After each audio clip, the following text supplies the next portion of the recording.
Hello and welcome to vlog 68 of the journey back to ultra running and the journey back to health. So, happy New Year everyone. That's the best place to start with this. And for me, yesterday on New Year's Day, it was amazing because I managed to do a double figure run to start the year.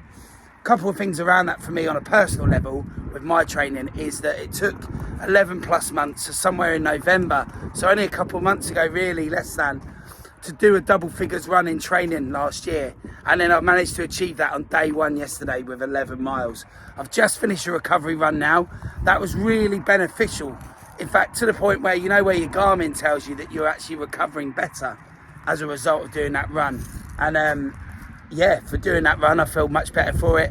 Legs feel a lot looser, a little bit shaken out, and feeling good for that recovery run, so that's really important, that's really good. The double figure thing for me as well, around the injury, I talked a lot about that in this vlog so far, is that 2 years ago, 2021, I went out and did a double figure on day one on New Year's Day, and I thought that was going to be absolutely it. I thought I was going to be back, I was going to be flying, and unfortunately that's when the injury really started to surface. It happened prior to that at the end of 2020, but it really started to surface and show itself, and it really put me out for the best part of 2 years, I would say. But here I am, starting 2023, feeling really positive. And for me, that's what it's got to be about. It's got to be about consistency. It's got to be about doing things that are moving you in the right direction towards your goal.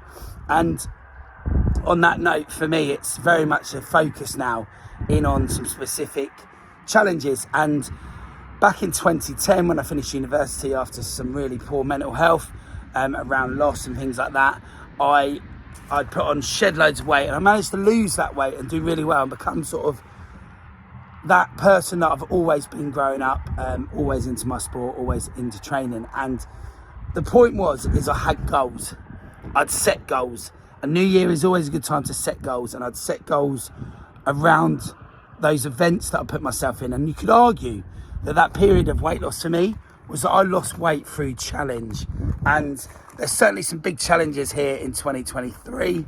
There's a lot of exciting stuff here with the unit next to me at Neil Marsh Health and Fitness, and within the running club as well, High Runners. There's some really exciting developments. So for me, it's all about now setting those challenges, setting those goals. And I think here we are, beginning of the year, it's the big cliche, but have you set goals and are you working towards them every day?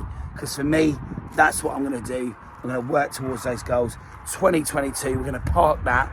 That's there. We're going to talk about it. There's going to be no taboo subjects in my house and in my family and around my friends and here at the unit as well at Neil Marsh Health and Fitness. There is no taboo subjects. But 2022 is gone. And for me now, it's about positivity. It's about stepping forward. It's about stepping up. It's about leveling up. And it's about going for it. So I do what I do. Dare to dream. Make it happen. And do what probably makes me happy. Absolutely love it. Boom.